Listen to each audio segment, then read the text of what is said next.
खताच्या किमती मोठी वाढ, शेतीचे गणित बिघडणार, शेतकऱ्यांनो आता काय करावे, विशेष मार्गदर्शक व्हिडिओ.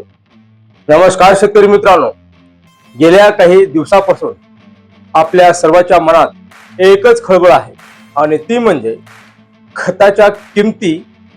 तुम्ही तुमच्या शेतीसाठी खते घेण्यासाठी दुकानात गेले असाल तर तिथे गेल्यावर भाव ऐकून नक्कीच धक्का बसला असेल.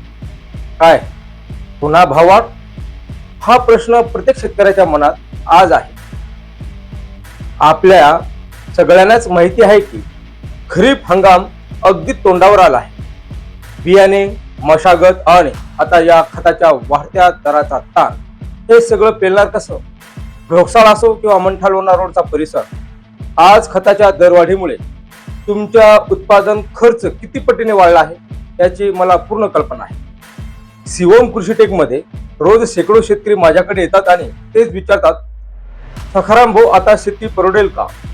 मित्रांनो, आजच्या या व्हिडिओमध्ये आपण केवळ रडगाणे गाणार नाही, आपण हे समजून घेणार आहोत की हे दर का वाढले आहेत, सरकारचे काय नियोजन आहे आणि सर्वात महत्त्वाचे म्हणजे या परिस्थितीमध्ये आपल्या शेतीचा खर्च कमी कसा करायचा आणि कमी खतात जास्त उत्पादन कसे मिळवायचे. हा व्हिडिओ तुमच्या खिसावरचा ताण कमी करण्यासाठी आहे. शेवटपर्यंत नक्की पहा, कारण या माहितीमुळे तुमचे हजारो रुपये वाचू शकतात. मुख्य कारणे: जागतिक युद्ध आणि खताचा पुरवठा. आता प्रश्न येतो की खते तर भारतात बनतात, मग अचानक हे भाव का वाढले?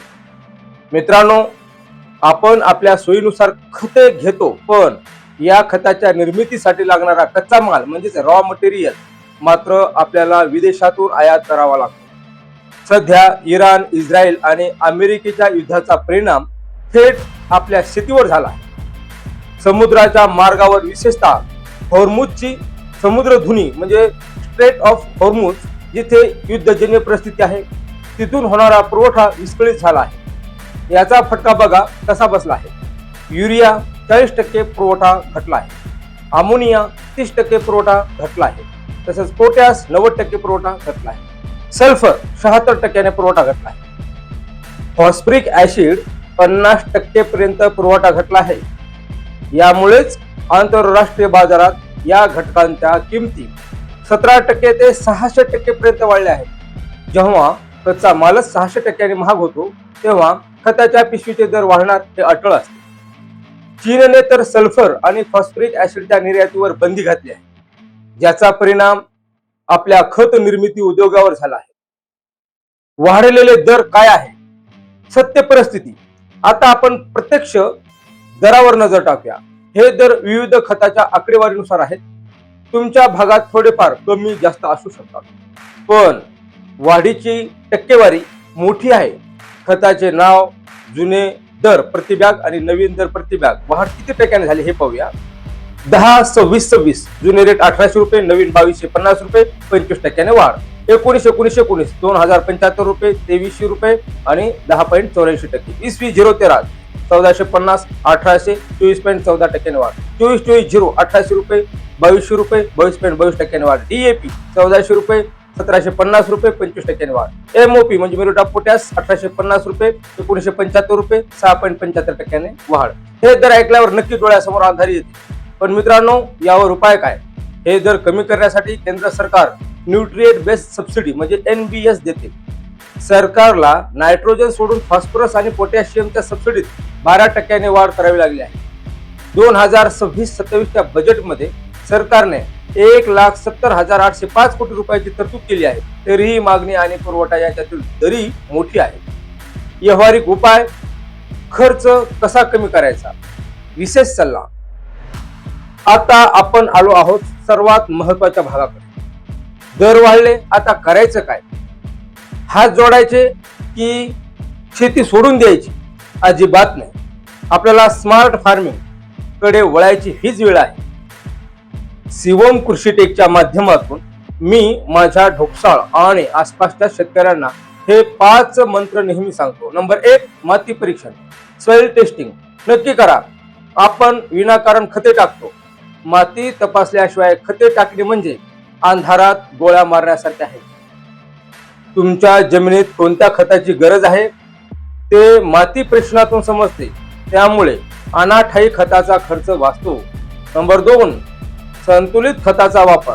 आपण अनेकदा DAPचा अतिवापर करतो, पण जमिनीच्या आरोग्यासाठी हे घातक आहे.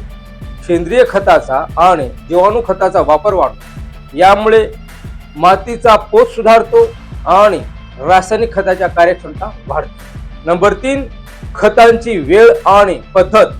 खते फेकून न देता पिकाच्या मुळाशी खत दिल्यास खताचा अपव्यय टाळता येतो.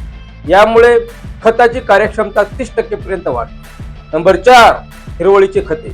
ग्रीन मॅन्युरिंग. ताग किंवा धेंच्यासारखी पिके घ्या आणि ती जमिनीत गाडा. यामुळे नत्राची गरज कमी होते. हे नैसर्गिक आहे आणि पिकासाठी अमृतासारखे काम करते. नंबर 5, कमी खर्चात अधिक उत्पन्न देणाऱ्या वाणाची निवड. शक्य असल्यास स्थानिक हवामानाला मानवतील अशा बियाण्याची निवड करा, ज्यांना कमी खताची गरज असते. भविष्यातील आव्हाने आणि सरकारची भूमिका. मित्रांनो, ही लढाई केवळ सरकारची नाही. सरकार सबसिडी वाढवत आहे हे खरं आहे, पण खताचा काळा बाजार रोखण्यासाठी आता खत रेशनिंग म्हणजे फर्टिलायझर रेशनिंगचाही विचार केला जात आहे. पीक नोंदणी सारखंच खते मिळतील अशी शक्यता आहे. त्यामुळे पीक पाणी वेळेवर करणे आता अनिवार्य आहे. आपल्याला आत्मनिर्भर व्हायचे आहे. ज्या गोष्टी आता आयात करतो त्या भविष्यात भारतातच कशा तयार होतील यावर भर दिला पाहिजे. पण तोपर्यंत आपल्या हातात जे आहे म्हणजेच आपले शेती व्यवस्थापन, त्यावर आपण लक्ष दिले पाहिजे. तर मित्रांनो, खताचे दर वाढले आहेत हे वास्तव आहे आणि ते नाकारून चालणार नाही. पण घाबरून न जाता नियोजनाने शेती केली तर आपण संकटातून नक्कीच बाहेर पडू शकतो. मी सखाराम राठोड, शिवम कृषी टेकच्या माध्यमातून तुम्हाला नेहमीच योग्य मार्गदर्शन करण्याचा प्रयत्न करतो.